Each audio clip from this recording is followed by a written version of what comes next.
di dalam bulan suci Ramadan itu, Ramadan mulia, tetapi dia bisa mulia bagi orang yang mau memuliakannya. Jadi orang yang tidak mau memuliakannya tidak otomatis jadi mulia. Maka oleh karena itu, bagi kita yang ingin menjadi mulia di bulan Ramadan, maka muliakan bulan Ramadan. Nah,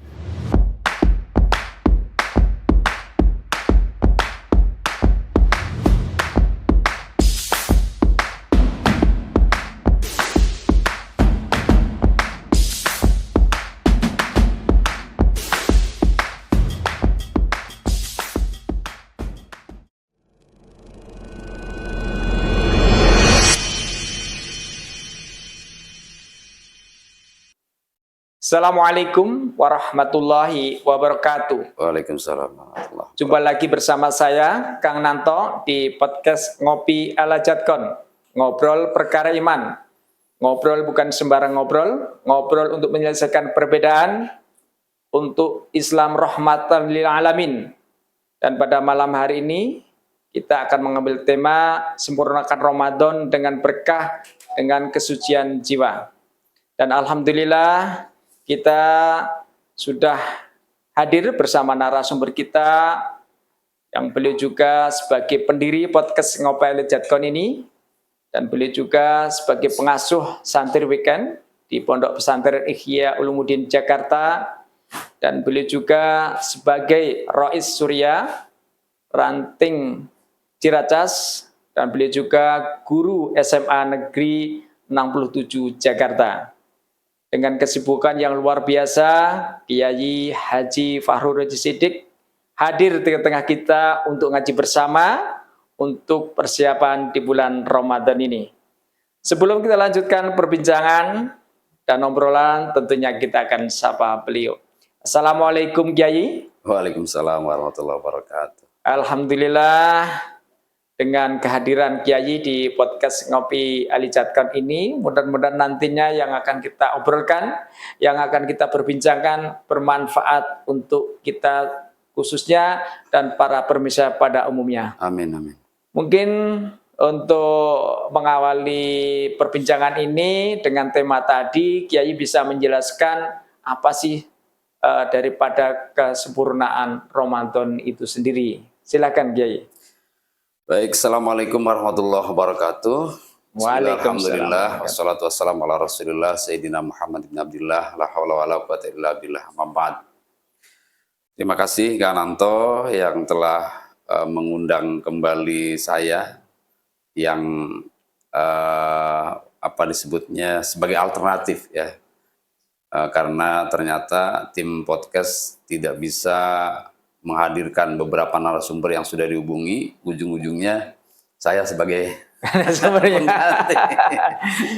Jadi yang penting hidup ya. Hidup jalan terus gitu ya. Gitu.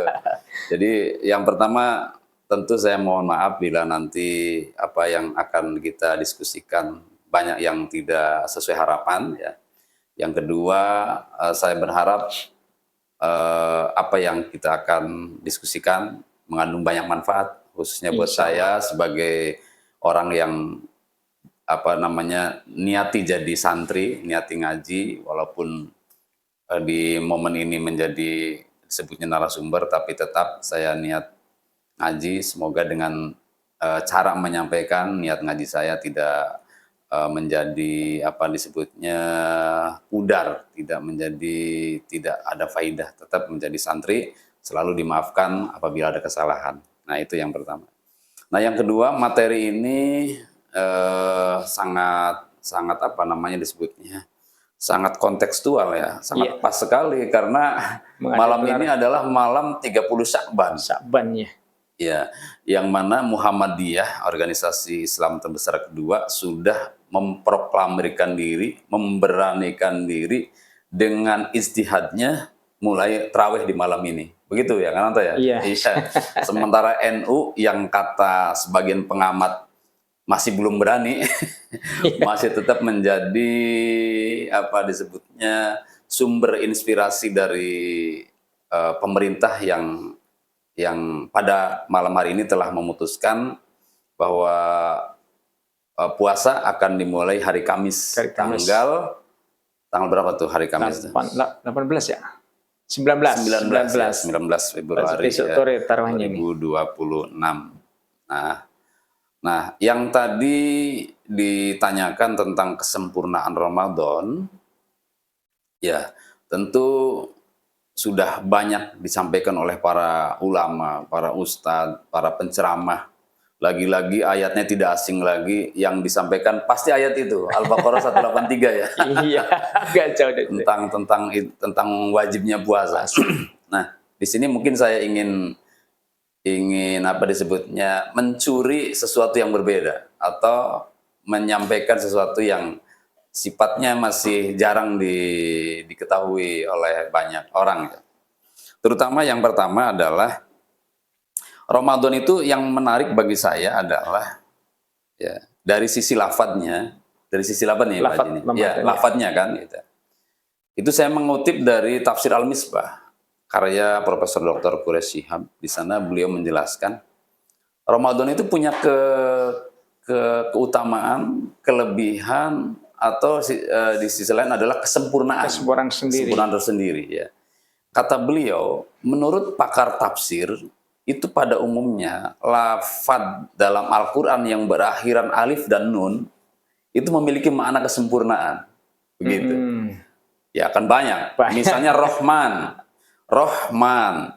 itu sangat sempurna kasih sayangnya. Gufron sangat sempurna ampunannya, ya. Termasuk Ramadan. Ramadan ini sangat sempurna balasan-balasan yang Allah berikan pada umat Nabi Muhammad, khususnya umat Nabi Muhammad ya kita, dari amaliyah-amaliyah yang dilakukan di bulan itu. Sangat sempurna, nggak tanggung-tanggung. Sampai ada yang menilainya berlebih. Masa ibadah semalam diberi pahala 1000 bulan? Kan itu kan hebat luar biasa sekali ya. Bukan hanya sempurna, itu mau berlebihan. Maka saya sangat terinspirasi, saya sangat mengapresiasi, saya sangat mengagumi apa yang disampaikan Pak Profesor Dr. Quraish Shihab ini. Beliau juga mengutip dari salah satu kitab, namanya Kitab Al-Mufradat fi Ghoribil Quran, karya Ar-Raghib Al-Isfahani. Ya, jadi di sana lafaz-lafaz yang gharib dalam Al-Quran itu dibahas oleh seorang ulama yang bernama Ar-Raghib Al-Isfahani. Nah, karya beliau itu namanya Al-Mufradat fi Ghoribil Quran. Saya juga punya kitabnya itu, saya beli, penasaran masalah. Alhamdulillah ya.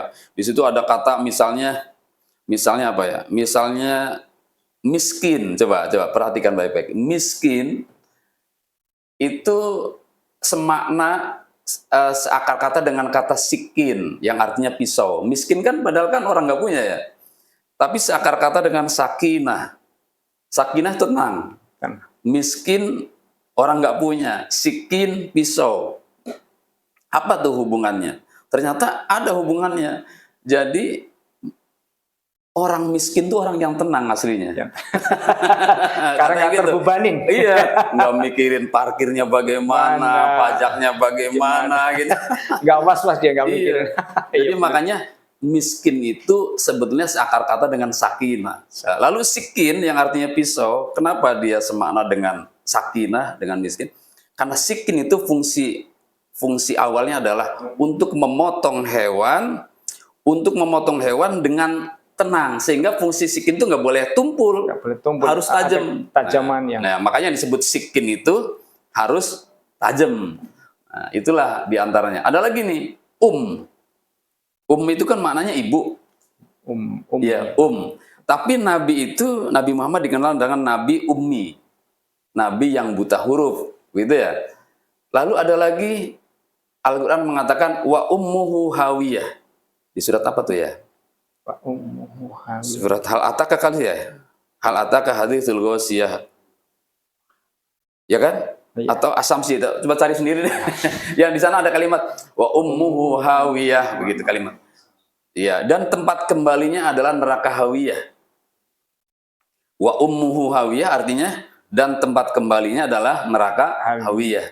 Jadi sebetulnya itu maknanya apa? Apakah itu maknanya ibu itu apakah maknanya tempat kembali atau itu maknanya buta huruf?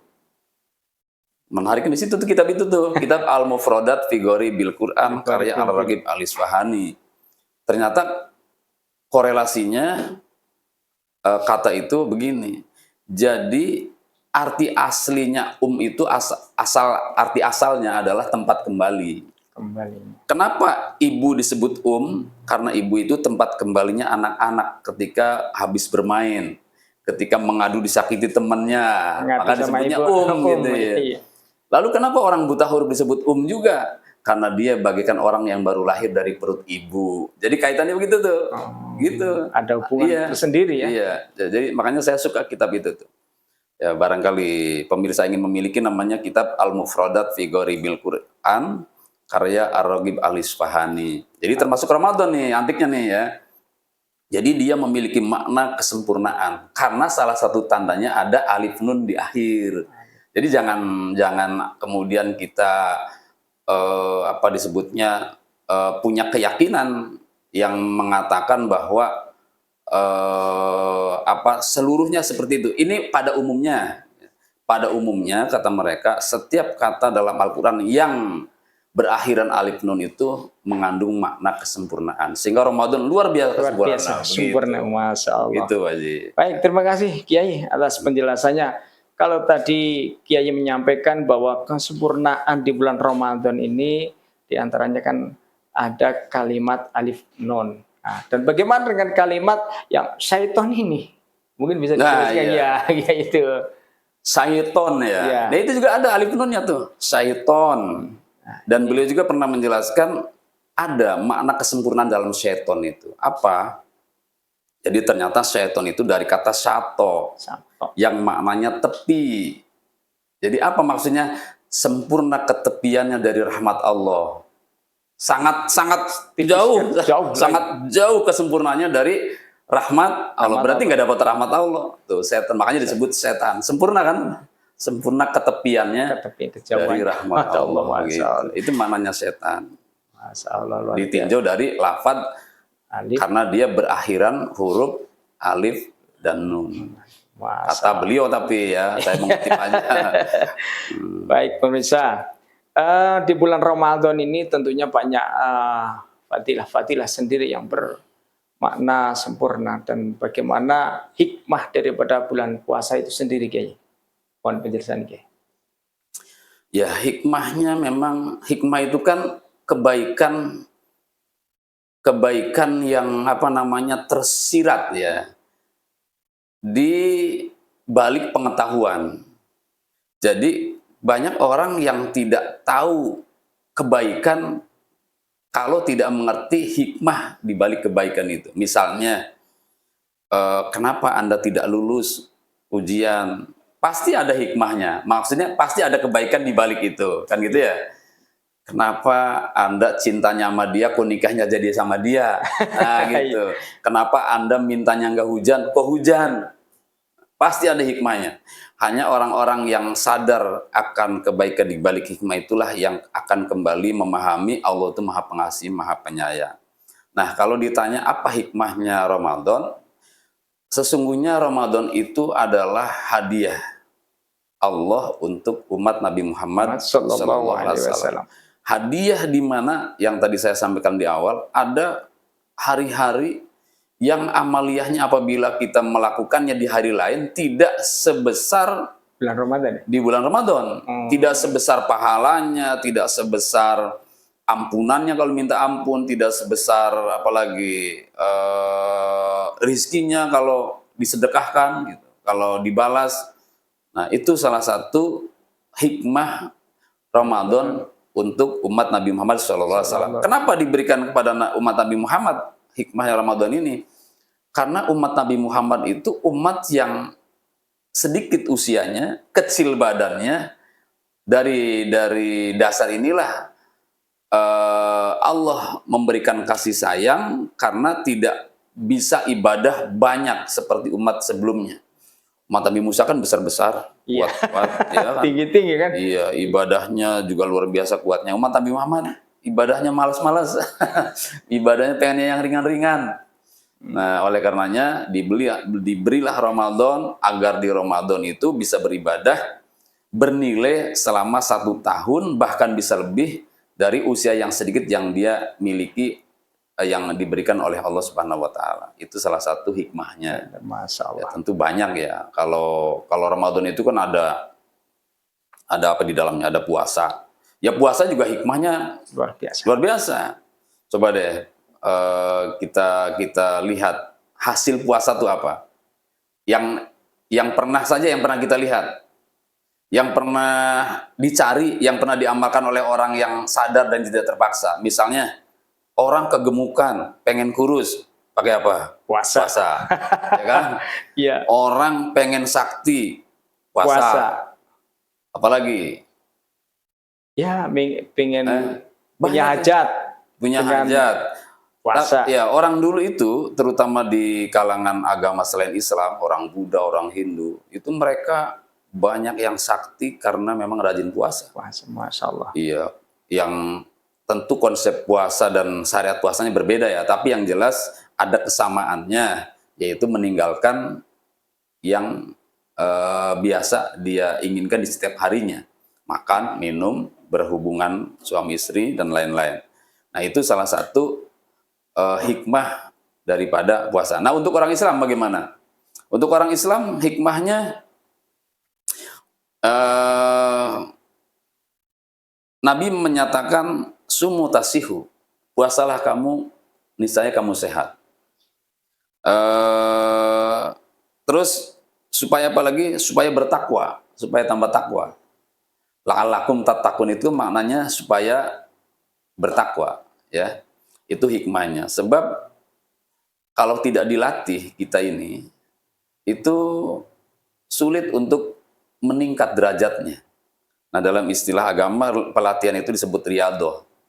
Nah, kita ini berpuasa dalam rangka riyadhah, melatih diri, melatih batin, juga melatih zahir agar tidak selamanya memperturutkan hawa nafsu. Maka saat puasa yang tadinya biasa marah-marah, mecah-mecahin apa gitu ya, pukul apa gitu. Nah, dengan puasa, dengan hikmahnya puasa, Insya Allah terkendali.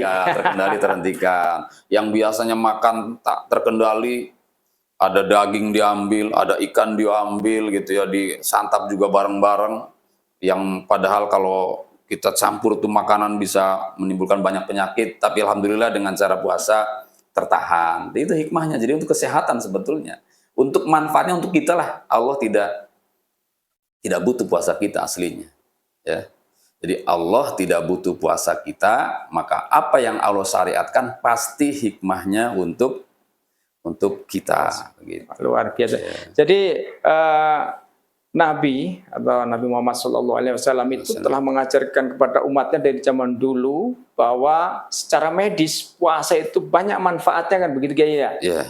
Diajarkan untuk puasa menghindari penyakit-penyakit yang tentunya bisa mengakibatkan fatal. Dan sekarang ini kan banyak masyarakat alasannya saya punya mah, saya punya lambung, saya nggak bisa puasa, saya harus ngemil. Lah itu mungkin ada solusi sedikit. Jadi semua itu jangan menjadi alasan bahwa nanti puasa itu akan mengakibatkan penyakit semakin parah atau akan mengakibatkan meninggal, kan gitu kan. Saudara saya itu masih banyak ya. Jadi punya lambung, aduh saya masih punya lambung, punya mah. Akhirnya nanti ujung-ujungnya nggak puasa. Alasan-alasan ini yang perlu kita kasih artinya, kasih apa namanya, kasih ular-ular, kasih penjelasan Kiai, biar mereka paham bahwa puasa bulan Ramadan itu tidak bisa ditinggalkan kecuali ada hal-hal sendiri yang mengakibatkan puasa itu menjadikan apa namanya kurang kesehatan, Kiai. Mohon penjelasan Kiai. Puasa itu kan diwajibkan oleh Allah bagi orang yang sehat. Orang yang sakit yang nggak wajib puasa, gitu. Nah, cuman di sana Allah tidak menjelaskan sakitnya sakit apa. Iya. Ya kan? Makanya kalimat waktu pertama kali ayat itu turun kan, ya ayyuhalladzina amanu kutiba alaikumusiyam kama kutiba alal ladzina min qablikum la'allakum tattaqun ayyamam ma'dudat faman kana minkum maridun aw ala safarin Famangkana minkum maridon. Maridon itu maknanya sakit. Au ala safarin, atau dalam perjalanan berarti safar. Safar. Ya. Faidatun min ayyamin ukhra, maka ganti di hari yang lain, artinya boleh tidak puasa. Nah, maka ini menjadi konsep dasar bahwa puasa wajibnya bagi orang yang sehat. Orang yang sakit tidak wajib berpuasa. Tapi sekali lagi Allah tidak menjelaskan sakitnya sakit apa. Nah, cuman secara urfi, secara apa disebutnya hukum yang berlaku di masyarakat yang dimaklum oleh mereka, ya penyakit yang menyebabkan gangguan terhadap perut, terhadap kepala, terhadap fisik. Kalau hanya penyakitnya misalnya hanya luka karena tergores, atau karena gigi gitu ya, atau karena mata merah. Nah, itu kan terus sebetulnya sakit juga namanya. Kalau kita mau asal-asalan menetapkan hukum, ya boleh aja kita nggak puasa, alasannya sakit.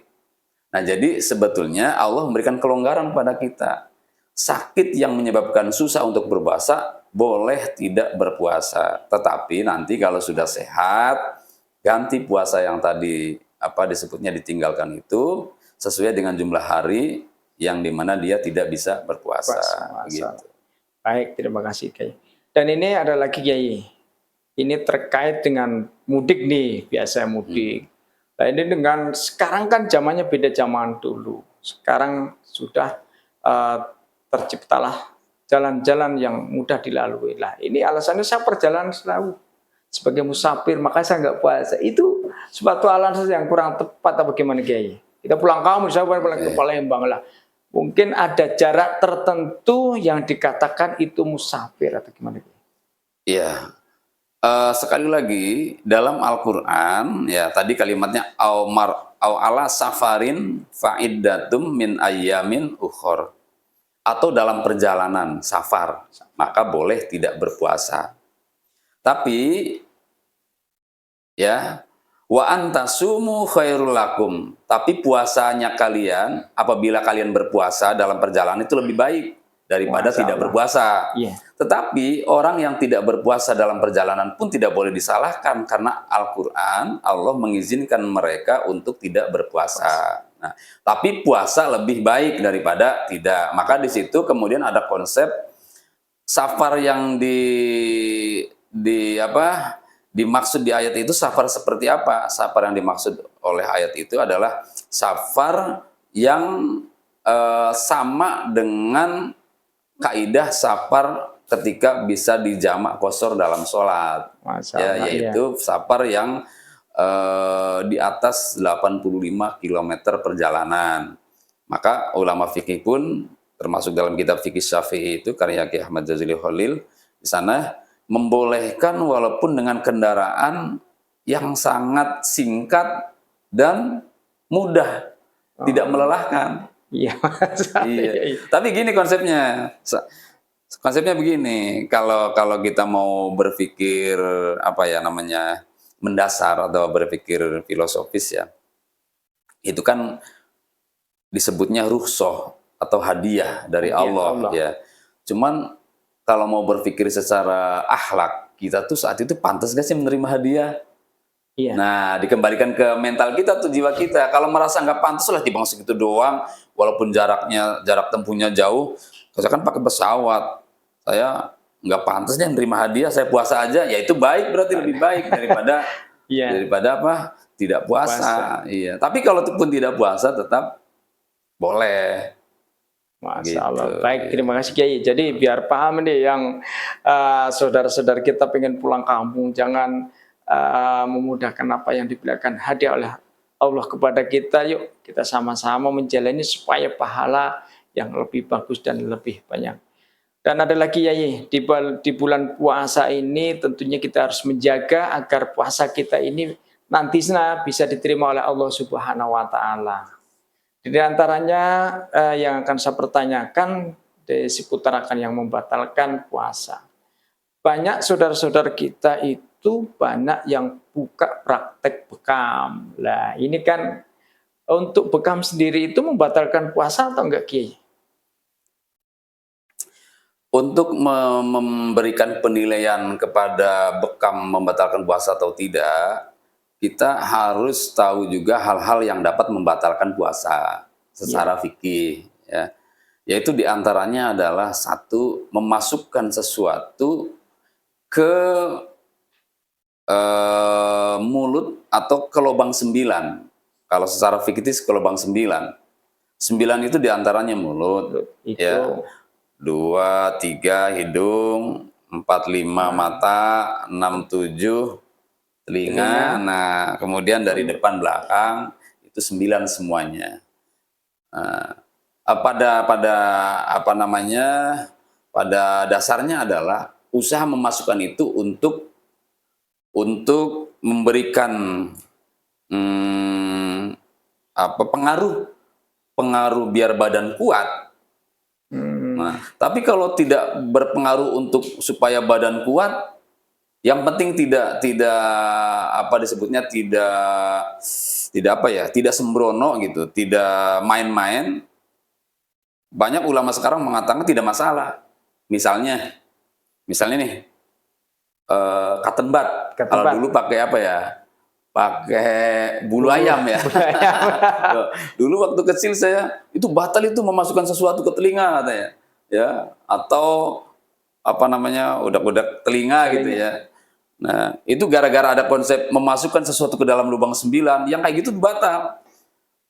Padahal kalau dari sisi apa sih tujuan daripada itu? Nggak ada mengenyangkan, nggak ada menambah tenaga, hanya sekedar gatel. Masa gatel nggak boleh? Dan itu masih di luar, nggak sampai masuk, kecuali masukinnya tujuan sesuatu yang apa namanya bisa mengenyangkan. mempengaruhi, apakah itu kekebalan, apa tenaga ya, atau asupan makanan. Nah, seperti infus gitu ya. Infus itu kan sebetulnya bukan karena infusnya kalau memang masukinnya ke sini, bukan ke lubang sembilan, tapi dia sebetulnya tergolong orang yang sudah nggak wajib puasa, orang sakit kok. Orang sakit ya. Iya, jadi nggak usah maksain puasa. Kamu tuh sakit, jadi nggak usah infus batal nggak. Udah kamu tuh sakit nggak usah puasa. Kayak gitu. Jadi begitu ya. Kalau begitu bekam masuk kemana tuh? Ada nggak memasukkan sesuatu? Nggak ada. Nggak ada, berarti ya nggak apa-apa. Karena di luar. Nah, yang keduanya adalah muntah dengan sengaja. Muntah dengan sengaja, ya. Tapi kalau nggak sengaja, mabuk di perjalanan, nggak ada masalah. Muntah dengan sengaja itu karena ada upaya memasukkan juga sesuatu ke dalam, ya, atau sengaja menyakiti diri. Nah, mengeluarkan sesuatu yang sudah masuk, ya, yang tidak semestinya atau tidak sewajarnya dikeluarkan. Kalau sewajarnya dikeluarkan kan seperti BAB, kencing itu kan sewajarnya dikeluarkan memang, itu kan memang. Tapi kalau sengaja dikeluarkan dari apa namanya, mulut, nah itu makanya mengapa muntah dengan sengaja membatalkan, karena ada unsur kesengajaan untuk mengeluarkan sesuatu yang sudah di dalam dan itu bagian dari najis. Tapi kalau muntahnya tidak sengaja, maka tidak membatalkan. Maka bekam jika tidak ada kaitannya dengan itu, ya dengan hal-hal itu tidak membatalkan. Baik, terima kasih atas penjelasannya Kiai. Dan di bulan Ramadan ini tentunya banyak fadilah-fadilah yang sangat bermanfaat Kiai.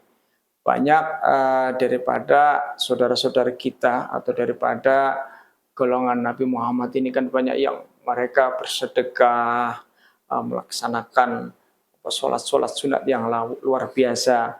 Dan yang paling utama amalan di bulan Ramadan itu apa sebetulnya Kiai? Ya, memang kalau bicara utama itu saya lebih cocok bicara masalah kenyamanan dan kebutuhan apa disebutnya itu primer ya, kebutuhan primer dalam ibadah. Sebab kalau kita bercermin pada orang lain, itu kadang kita tidak bisa menjadi diri sendiri. Yang baik itu kita tuh harus bisa bercermin siapa kita. Misalnya begini maksud saya. Oke lah, kalau secara umum Ramadan itu amalannya yang terlihat adalah puasa dan tarawih ya. Iya, kelihatan. Seakan-akan yang amalan yang utama di bulan Ramadan itu ya puasa dan tarawih. Iya. Ditambah lagi ada tadarus, apalagi itu itikaf. Itikaf. Ya, berarti kurang lebih kan puasa, itikaf, tarawih, tadarus. Iya. Ya. Nah, tadi kan ditanyakan amalan utama yang terjadi yang utama diamalkan di bulan Ramadan itu apa kan gitu ya pertanyaannya. Iya. Nah, secara umum ini 4 tadi lah ya. Iya, termasuk berbagi takjil. Itu bisa masuk ke dalam, berarti 5 lah kurang lebih ya. Kurang lebih 5 amalan utama secara umum, tapi secara khusus setiap kita berbeda. Maksud saya begini. Buat apa sih kita belajar memperdalam sholat tarawih kalau sholat fardunya nggak diperdalam? Iya juga ya. Iya kan gitu kan. Iya. Maka sebetulnya bagi orang tersebut sebetulnya bukan sholat tarawih tapi sholat fardu yang berdalam. Utamanya itu. Apalagi ada hadis yang mengatakan awwalu ma yuhasabu bil abdu as-shalah. Amalan yang paling pertama kali akan dihisab oleh Allah adalah sholat. Fa in soluhat soluha sairu amali. Jika amalan sholatnya baik, maka baiklah seluruh amalan lain-lainnya. Dan wa idza fasada sairu amali. Dan apabila amalan sholatnya rusak, maka rusaklah seluruh amalan lainnya. Nah, oleh karena itu, bagi orang ini menurut saya utamanya belajar sholat. Itu utamanya. Jadi di bulan Ramadan utamanya belajar sholat, karena sholat tuh nggak ada kedaluarsanya, nggak hanya dipelajari di bulan Sa'ban saja, nggak hanya dipelajari di bulan Syawal saja, termasuk di dalam Ramadan pun utama dipelajari, diperdalam. Termasuk lagi, misalnya orang ini bacaan Qur'annya nggak tartil, nggak baik. Saya kira utamanya bagi dia ya belajar Quran ya. Orang ini pelit. Maka utama dia belajar sedekah. Ya. Jadi begitu. Secara khusus atau secara pribadi masing-masing berbeda keutamaan. Jangan sampai juga begini juga. Kewajiban dia sebetulnya berbakti saat itu tuh sama orang tua. Jangan sampai ditinggalkan orang tua. Jangan karena ada informasi amalan utama di Ramadan adalah itikaf, orang tua tinggal satu-satunya ditinggal. Nah itu nggak paham tuh. Nggak paham tentang amalan utama bagi dia apa. Dia taunya amalan Ramadan. Begitu ya. Jadi harus tahu nih kita nih. Jangan sampai terobsesi atau terpengaruh dengan secara umum oleh amalia utama yang 5 itu, tanpa sadar dia telah meninggalkan keutamaannya sebagai anak terhadap orang tua, sebagai suami terhadap istri, atau sebagai anak terhadap saudara. Ya, begitu. Iya. Baik, terima kasih. Jadi keutamaan adalah disesuaikan dengan kondisi kita masing-masing gitu ya. Di saat itu apa yang utama kita perlukan, atau berbakti kepada orang tua, atau kebutuhan yang lain yang sekiranya akan menjunjung martabat kita, akan begitu. Baik pemirsa, sebelum kita lanjutkan obrolan atau perbincangan ini, kita beri yang satu ini untuk lewat. Beras Jadkon asli hasil bumi, pulen, sehat, dan yang pastinya plus doa. Allah yang dirjanti fil jannah wa yanfa'una bi barakatihim wa karamatihim wa asrarihim wa anwarihim ulumihim wa nafahatihim fid din wa dunya wal akhiratil Fatihah. Nasyaitanir rajim. Bismillahirrahmanirrahim. Alhamdulillahi rabbil alamin arrahmanir rahim maliki yaumiddin. Nasi goreng ini dibuat dengan beras cap Jadkon sayang. Enaknya tambah karena plus doa sayang. Bagaimana rasa nasi uduk Aye bang? Nasi uduknya enak banget Mpok. Iya dong. Aye kan pakai beras Jadkon. Beras Jadkon.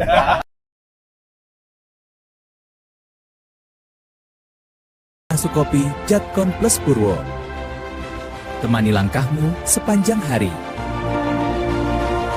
Kopi Jadkon Plus Purwo bikin gairah fit dari fajar sampai qiyamul lail. Baik pemirsa, kita lanjutkan perbincangan obrolan pada malam hari ini. Tentunya sangat menarik sekali. Ini Kiai, kita lanjutkan perbincangan lagi mengenai di bulan Ramadan lagi, Kiai. Ya, Sekarang ini kan banyak hal-hal yang mengakibatkan penasaran dari masyarakat umum ya, atau jamaah-jamaah yang banyak bertanya kepada kita, itu penentuan awal di bulan Ramadan itu apa yang menyebabkan, Kiai? yang menyebabkan apa? Berbeda. Perbedaan. Oh, Ya. iya, memang sebetulnya bukan hanya sekarang, dari dulu juga sudah terjadi. Udah lama kan. Iya. Tapi Saya ingin mengutip ini aja, mengutip satu hadis dari Imam Muslim ya. Jadi ada pengalaman dari seorang sahabat namanya Kureb. Kureb ini adalah pembantu dari sahabat Ibnu Abbas. Iya. Ibnu Abbas punya ibu namanya Ummu Fudel. Ummu Fadl apa Ummu Fudel gitu. Mengutus Kureb ke Syam, Syria kalau sekarang, untuk kebutuhan sesuatu ke Khalifah Muawiyah. Nah, itu terjadi di bulan ini nih, di bulan Sya'ban berangkat. Nah, sampai sana masih Sya'ban, pas kebetulan masuk Ramadan di sana, kemudian melakukan Ru'yatul Hilal. Ru'yatul Hilal, terjadilah kesepakatan, mereka banyaknya melihat hilal itu malam Jumat. Malam Jumat di tahun itu, di bulan itu. Nah, setelah kurang lebih sekian belas hari ya, pulang kembali ke Madinah, kemudian mengadukan ke Ibnu Abbas. Ibnu Abbas bertanya, kapan awal Ramadan di sana? Katanya di Syria ya. Syria. Iya, Syria. Beliau menjawab malam Jumat. Kalau di sini malam Sabtu, kata Ibnu Abbas. Nah, terus kami selamanya akan terus berpuasa sampai 30 atau sampai disempurnakan dan atau sampai kepada bisa melihat hilal kembali. Lalu Kureb ini balik bertanya, apakah nggak disamain aja sama dengan Muawiyah di Syria, katanya. Oh enggak, kata Ibnu Abbas. Inilah yang diajarkan oleh Nabi Shallallahu Alaihi Wasallam. Gitu jawabannya. Kesimpulannya, dari jarak yang sekian, masih sama-sama Timur Tengah saja beda penentuan awalnya, ya awal Ramadan atau awal Syawal, apalagi kalau antara Indonesia dan Arab Saudi atau yang lainnya. Maka ini sesuatu yang tidak bisa dinafikan, tidak bisa dielakkan, akan terjadi karena pemahaman hadis ini terus berlanjut sampai sekarang. Ya, berarti kalau begitu kesimpulannya perbedaan matla disebutnya. Matla itu tempat munculnya hilal. Jadi setiap tempat itu punya matla masing-masing. Nah, di mana dia akan melihat di matla sini nggak lihat, di sana ngelihat. Nah, maka di sini nggak satu Ramadan, di sana satu Ramadan. Nah, itu salah satu perbedaannya. Yang kedua, perbedaan itu disebabkan kalau di zaman modern karena hisab yang tidak disepakati. Hisab itu adalah hasil penghitungan secara ilmiah, di mana wujudul hilal disebutnya. Wujudul hilal itu nampaknya hilal. Itu kalau sudah melewati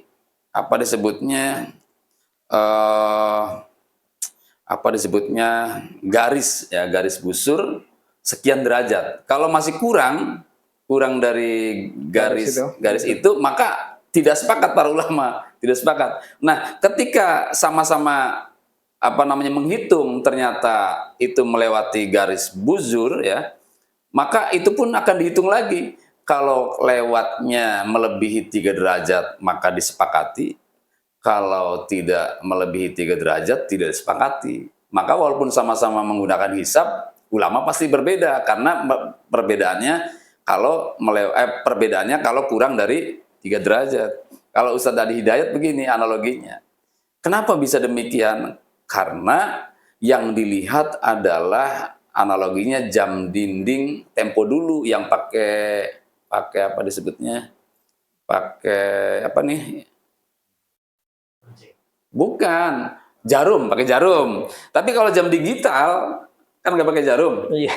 Jadi maksudnya begini, kalau melihat jam 12 lewat 1 menit dengan jam 12 lewat 2 menit, itu masih diragukan. Ini yang benar jam 12 lewat 1 atau lewat 2. Artinya masih jam 12 apa tidak gitu ya. Tapi kalau jam 12 lewat 3 itu kelihatan jam 12 lebih lewat. Maka kalau jamnya digital lewat 1 detik pun kelihatan. Kelihatan, ya. Tapi kalau jamnya jam manual atau jam tempo dulu, jam klasik, maka yang dilihat jarum, maka jam 12 lewat itu belum kelihatan jika belum melewati 3 menit. Maka yang disepakati adalah bila derajatnya melewati 3 derajat, itu disepakati. Sehingga kalau ditanyakan apa yang menyebabkan perbedaan itu disebabkan karena satu, perbedaan matla ya, kalau pakainya ru'yat. Yang kedua, kalau pakainya hisab, perbedaan karena kesepakatan yang berbeda. Yang setuju dengan 1 derajat itu sudah masuk bulan baru. Kalau belum 3 derajat ada yang tidak sepakat. Begitu ya, Pak Haji ya. Nah, kalau praktisnya begini, kalau saya. Jadi nggak usah bingung maksud saya. Praktisnya begini. Mereka itu semua disebut mujtahid. Walaupun bukan mujtahid mutlak ya. Artinya usahanya disebut ijtihad. Kata Nabi, izajtahadal hakim fa asaba falahu ajroni. Apabila seorang hakim berijtihad lalu ijtihadnya benar, maka baginya 2 pahala. Tapi bila ijtihadnya salah, maka baginya 1 pahala. Artinya apa? Jika ijtihad tentang wujudul hilal ini salah, tetap benar gitu. Tetap pahala, iya. Jadi nggak usah menyalahkan. Udah benar gitu. Karena yang dimunculkan atau yang dipublis adalah hasil kesepakatan para ulama. Muhammadiyah kan punya ulama. Iya. Ya kan?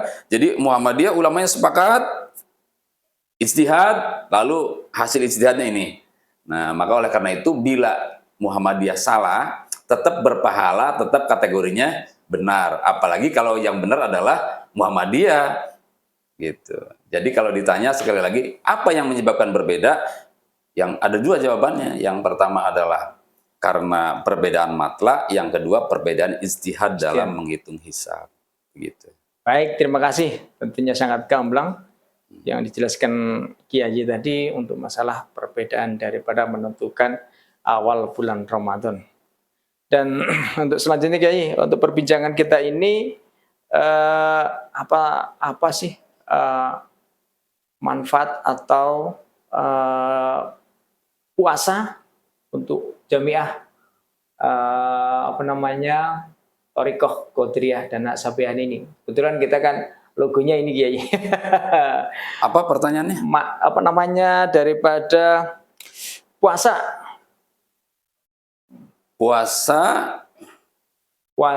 di bulan Ramadan, apa makna daripada puasa di bulan Ramadan untuk Jamiah Qadiriyah dan Naqsabandiyah ini? Ya sama aja sebetulnya. Siapapun umat Islam ya punya makna yang sama. Tapi kalau yang dimaksud pertanyaannya adalah bagaimana puasa menurut orang Thariqah? Iya. Mungkin kalau yang dimaksud kan memang tingkatan manusia itu dari sisi pengetahuan atau amaliyah kan ada disebut syariat, ada thariqat kan gitu kan ya, ma'rifat dan seterusnya.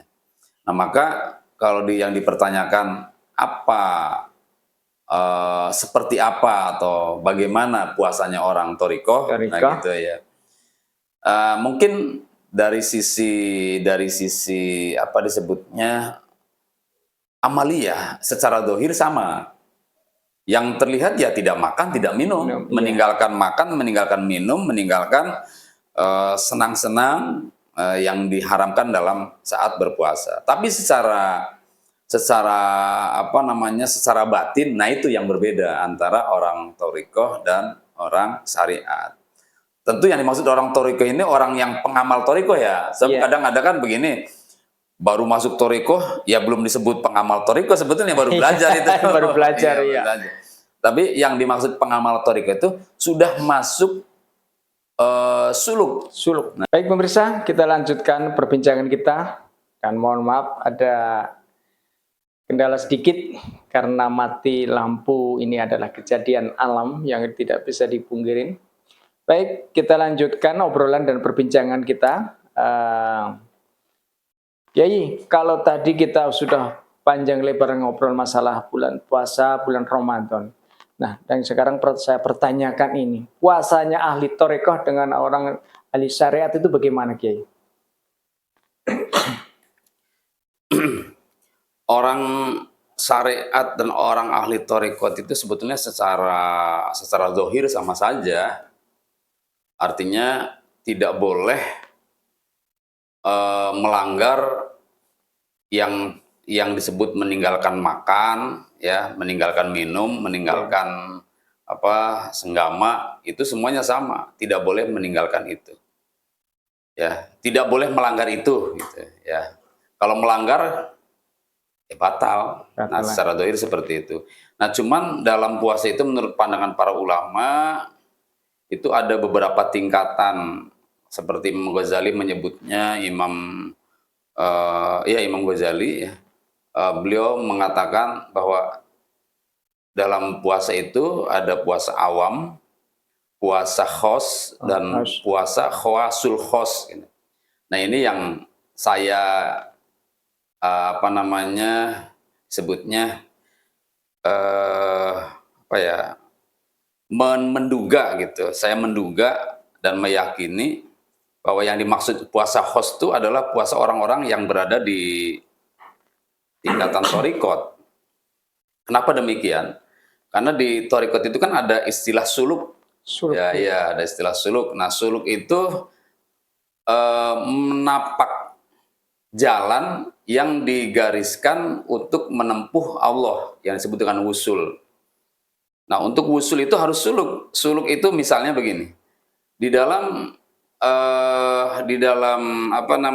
etika atau akhlak, kita itu harus sabar, ya. Di dalam etika kita itu harus syukur. Di dalam etika itu kita harus, misalnya lagi adalah tawakal. Nah, harus benar-benar menapaki sabar, menapaki syukur, menapaki tawakal, gitu. Ya, misalnya gini. Coba selama ini kalian itu misalnya mudah saja mendapatkan makanan, maka di sana kalian tidak akan menemukan sabar karena tiap hari dapat makan. Nah, sekarang suluknya adalah meninggalkan makanan. Nah, gitu. Ditempatkanlah misalnya di tempat yang terasing. Nah, metode itu kemudian diserahkan kepada guru mursyid masing-masing dengan nama, ada yang disebut uzlah, ada yang disebut halwat gitu. Intinya sih ke suluk-suluk itu, suluk. Bagaimana caranya meninggalkan syahwat. Ya, jadi gitu. Oleh karenanya dalam tingkatan puasa itu orang-orang di tingkatan kedua atau yang lebih intennya disebut ahli thariqat itu harus mampu meninggalkan dorongan-dorongan syahwat. Jadi di sana puasa tidak menggibah jadinya, puasa tidak marah. Jadi bukan hanya puasa tidak makan, tidak minum, ya, tidak senggama, tapi lebih dari itu meninggalkan maksiat mata, maksiat telinga, maksiat lisan, sehingga puasanya mereka akan merasa batal jika dalam puasanya atau saat puasanya dia menggibah. Aduh, sia-sia puasa saya tadi ngibah. Jadi pada tingkatan ini merasa batal. Nah, makanya orang-orang puasa di tingkatan ini lebih berat, ya, karena ada yang harus dilalui, yaitu mampu menahan syahwat yang sifatnya adalah syahwat batin. Syahwat batin kan itu tadi, pengennya gibah, pengennya ya ngerumpi, pengennya bohong gitu.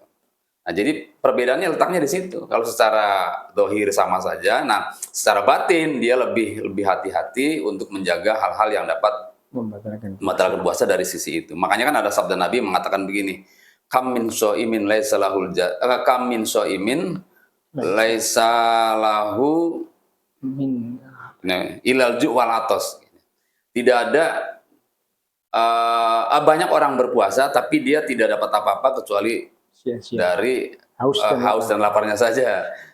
Oleh karena itu ahli tarekat lebih hati-hati di hal ini, jangan sampai puasa itu hanya sebatas tidak makan, tidak minum saja, tapi tetap marahnya ada, gibahnya ada, nafsunya ada, berarti cuma-cuma kalau puasanya masih memelihara itu. Nah, kurang lebih seperti itu. Lebih menjaga itulah ya, di sisi batinnya. Baik, Kiai. Dan ini ada pemirsa yang tanya langsung lewat WA ini, Kiai ini. Ini ketika menunaikan bulan puasa di bulan Ramadan ini, Kiai. Ini kan kadang-kadang banyak yang tidur nih. Tahu-tahu ngimpi basah ini. Batal apa enggak ini, Kiai? Ini kan pertanyaan ini tentunya harus dijelaskan secara gamblang ini, Kiai. Monggo, Kiai. Iya. Sekali lagi, untuk mengetahui batal tidaknya perbuatan apapun ya, itu cukup diketahui batalnya puasa itu apa saja. Jika batalnya puasa kita ketahui apa saja, nanti hal-hal baru datang, kita bisa menyimpulkan, nah ini enggak. Oh, gitu. Iya. Maka batalnya puasa itu diantaranya adalah, yang pertama tadi di awal dikatakan, memasukkan sesuatu ya, gelombang 9 secara fikih, paling khususnya adalah ke mulut atau ke rongga tenggorokan. Pada dasarnya adalah lewat rongga tenggorokan yang tujuannya adalah mengenyangkan perut atau menambah energi. Nah, yang kedua, bersetubuh. Itu membatalkan. Bersetubuh baik dia mengeluarkan sperma, mani atau tidak, batal. Bahkan baru nempelannya saja batal puasanya. Bahkan gitu ya, ciuman saja yang menimbulkan gairah itu bisa batal, apalagi ke senggamanya atau bersetubuhnya. Adapun kalau mimpi itu kan sesuatu yang tidak disengaja, tidak meminta, kita mimpi itu tidak meminta. Maka di sana bagi orang yang puasa tapi mimpi ya tidak batal karena tidak disengaja. Tapi kalau keluar spermanya karena disengaja, walaupun tidak senggama, katakanlah misalnya onani atau masturbasi, itu membatalkan puasa. Di samping dia juga punya nilai dosa sendiri. Jadi kesimpulannya, untuk orang yang mimpi basah saat dia puasa tidak membatalkan puasanya. Ya. Adapun batal puasa yang lainnya gila, termasuk tuh gila. Enggak diwajibkan puasa, Pak. Iya, langsung batal tuh. Atau apalagi itu koma ya. Koma ya. Tapi kalau tidur enggak, walaupun sama-sama hilang akal, kalau tidur enggak. Tapi kalau koma mati. Karena apa? Karena koma itu sesuatu yang tidak disengaja, atau hilangnya akalnya itu tidak disengaja. Kalau tidur ya sengaja. Walaupun memang ada juga orang tidur nggak sengaja, tapi masuk kategori sengaja. Karena bisa disengaja pengen tidur. Baik, terima kasih atas penjelasannya, Kiai. Dan ada lagi, Kiai, kadang-kadang orang itu ada yang pengennya itu kebersamaan, dengan alasan itu silaturahmi. Ini ada manfaat nggak? Ada manfaatnya nggak sih kita itu mengadakan buka bersama ketika hal-hal itu kita lakukan bersama-sama dan mengakibatkan sholat kita itu agak telat dan lain sebagainya. Jadi yang pertanyaan kami, ada manfaatnya enggak sih buka bersama itu? Kan gitu. Mohon penjelasan, Kiai. Ya jelas ada, sesuatu yang baik itu pasti ada manfaatnya. Adanya pertemuan lalu salaman berarti bermanfaat. Adanya sedekah, berbagi makanan itu kan bermanfaat. Hanya kalau ditimbang-timbang, dibanding-bandingkan, pengaruh hilangnya manfaat dengan datangnya manfaat itu lebih banyak mana gitu ya. Misalnya kan buka puasa mendatangkan manfaat, meninggalkan tarawih meninggalkan manfaat. Iya. Paham ya? Paham. Jadi ini datang manfaat nih buka bersama. Ternyata di sini ada manfaat yang hilang, tarawih. Paham? Paham. Nah iya. Jadi tinggal Diukur saja besaran mana nih manfaatnya sholat tarawih dengan manfaatnya buka bersama. Sehingga kalau dua-duanya ada tidak mungkin terjadi. Misalnya kalau buka bersama nggak tarawih. Kalau mau tarawih berarti nggak buka bersama. Ya kan? Nah, lebih baik mana? Lebih utama mana? Ya lebih utama tarawih. Ya enggak? Maka daripada buka bersama tidak tarawih, lebih baik tarawih tapi tidak buka bersama. Jadi begitu cara menimbangnya, cara mensiasatinya. Makanya buka bersama itu yang baik itu di masjid. Maka di situ nanti ada strata ya, atau ada apa namanya, tingkatan. Buka bersama pertama utama di masjid. Karena kalau di masjid pasti sholat berjamaah, nggak mau tidak ya. Nah, terus kemudian lebih turun lagi, ya buka bersama yang menyediakan tempat sholat berjamaah. Apakah itu di sekolah, apa di rumah. Nah, yang paling parah itu buka bersamanya di jalan. Ngadain buka bersama di jalan. Nah, itu paling parah ya. Apalagi zaman sekarang ada istilah sahur on the road ya. Nah, itu tambah parah lagi tuh, lawan dengan tawuran. Maka menurut hemat saya, bandingkan kembali, ukur kembali, timbang-timbang kembali, mana yang lebih bermanfaat. Apabila dua-duanya bermanfaat, silahkan lakukan. Tapi apabila ada manfaat yang hilang, sementara manfaat yang baru lebih kecil manfaatnya, lebih baik jangan menghilangkan manfaat yang lebih besar. Karena keutamaan sholat tarawih itu tidak bisa diukur dengan keutamaan makan bersama. Gitu. Baik, terima kasih Kiai atas penjelasannya.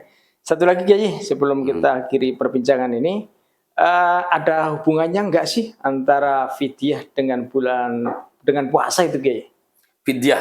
Iya, fidyah. Fidyah itu identik dengan kafarot.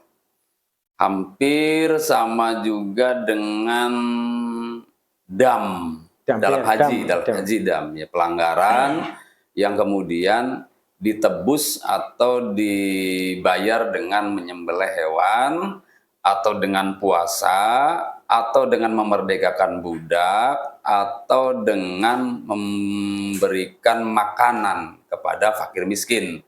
Nah, mungkin yang dimaksud Pak Haji adalah, yang dimaksud fidyah ini memberi makan ya, atau memberi bahan makan kepada orang lain. Itu ada kaitannya dengan puasa. Ada. Yang pertama adalah bagi orang yang tidak berpuasa karena sakit atau karena safar, lalu dia tidak bisa membayarnya setelah Syawal sampai datang kemudian Ramadan berikutnya, kelewat bayar, tiba-tiba sampai ke Ramadan berikutnya baru bisa bayar puasa yang Ramadan pertama itu di Ramadan setelah lewat Ramadan yang kedua. Nah, itu selain bayar puasanya juga bayar fidyah. Nah, yang kedua, bagi wanita hamil atau siapapun yang tidak puasa itu karena menyelamatkan orang lain. Atau karena menyelamatkan nyawa. Nyawa apa saja. Kalau orang hamil kan bayi ya. Iya. Kalau dia tidak puasa karena khawatir bayinya, kalau puasa kurang baik, maka dia puasanya karena orang lain, berarti menjaga orang lain, maka baginya wajib bayar fidyah selain wajib mengqadha puasanya. Yang kedua, selain wanita hamil, itu kita laki-laki apabila menyelamatkan misalnya orang tenggelam, ya, atau hewan yang akan mati bila tidak diselamatkan, tapi dengan cara kita harus buka. Nah, yang seperti itu tuh wajib qadha, juga wajib fidyah, karena ada unsur menyelamatkan orang lain. Yang ketiga, fidyah itu kaitannya adalah bagi orang yang tidak kuat puasa kalau kaitannya dengan Ramadan. Seperti pikun, tua. Iya. Sudah, pilihannya hanya itu. Ya. Pilihannya adalah fidyah. Nggak usah puasa, nggak usah qadha, cukup bayar fidyah saja. Bagi mereka yang sudah tidak mampu puasa selamanya, karena sakit, karena pikun, udah nggak puasa, tapi fidyah. Nah, tapi kalau kaitannya bukan dengan puasa, seperti dengan sholat juga ada fidyah, itu kaitannya dengan sholat ada. Itu bagi orang yang meninggal belum sempat mengerjakan sholat. Jadi begitu. Baik, Kurang lebih terima seperti kasih. itu ya. Baik, terima kasih atas obrolan dan perbincangan pada malam hari ini.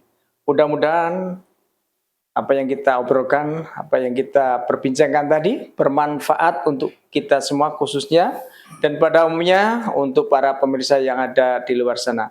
Namun sebelum kita akhiri perbincangan dan obrolan pada malam hari ini, mungkin ada pesan-pesan tersendiri untuk rekan-rekan kita dan untuk kita yang ada di luar sana. Monggo Kiai. Baik. Yang pertama yang ingin saya disebutnya wasiatkan khususnya untuk pribadi dan juga pemirsa ya, bahwa di dalam bulan suci Ramadan itu Ramadan mulia, tetapi dia bisa mulia bagi orang yang mau memuliakannya. Jadi orang yang tidak mau memuliakannya tidak otomatis jadi mulia. Maka oleh karena itu, bagi kita yang ingin menjadi mulia di bulan Ramadan, maka muliakan bulan Ramadan. Nah, banyak sekarang orang yang tidak mengerti tentang kemuliaan Ramadan sehingga mereka merasa atau menganggap biasa-biasa saja. Bahkan ada yang kasar terhadap Di bulan Ramadan. bulan Ramadan ini dalam menyikapi kemuliaannya. Misalnya yang paling kasar tawuran. Itu kan tidak asing bagi kita. Kita sering dengar di berita, dalam kenyataan terjadi tawuran di bulan Ramadan. Yang ironis lagi, yang tawuran adalah orang Islam. Yang ironis lagi, yang tawuran adalah orang yang mau berangkat tarawih. Ya, dimulai dari bawa sarung, lalu diikat ujungnya, ya itu anak-anak mulainya. Lalu orang tuanya membiarkan, orang tuanya nggak peduli, merembet ke atas, orang besarnya ikut-ikutan di malam harinya. Udah gitu pengaruh HP nggak terkendali, ya pengaruh lingkungan pun sangat berperan, sehingga semakin kesini tuh kita dibuatnya terlena atas kemuliaan bulan suci Ramadan, sehingga traweh semakin kendor, ditinggalkan pelan-pelan, rame awalnya saja ya, Pertengahan kosong. pertengahan kosong, ke ujungnya pada udah nggak traweh, puasanya mulai sibuk dengan baju barunya, dengan mudiknya dan lain-lain. Nah oleh karena itu ya, kalau wasiat saya pada diri saya dan juga para pemirsa semua, jangan tinggalkan ngaji. Karena dari ngaji itulah kita akan merasa dapat ikatan di mana kita tidak boleh meninggalkan Ramadan dan tidak boleh mengabaikan kemuliaan Ramadan. Kalau tidak ngaji, maka kita tidak akan tahu, tidak akan terikat, sehingga kita nanti bisa jadi lupa, bisa jadi abai meninggalkan apa yang menjadi kesunahan, apalagi sampai meninggalkan kewajibannya. Jadi itu saja barangkali ya, mohon maaf tadi di awal saya katakan ini untuk mengisi ini saja deh, mengisi kekosongan. Mudah-mudahan sih ya bermanfaat lah sedikit banyaknya. Itu saja barangkali dari saya, cukup sekian. Assalamualaikum warahmatullahi wabarakatuh. Waalaikumsalam warahmatullahi wabarakatuh. Demikian pemirsa perbincangan kita dan obrolan kita bersama narasumber kita Kiai Haji Wahyudi Siddiq. Mudah-mudahan bermanfaat. Jangan lupa subscribe, like, share, and comment. Dari saya Kang Nanto bersama tim mengucapkan terima kasih. Wassalamualaikum warahmatullahi wabarakatuh.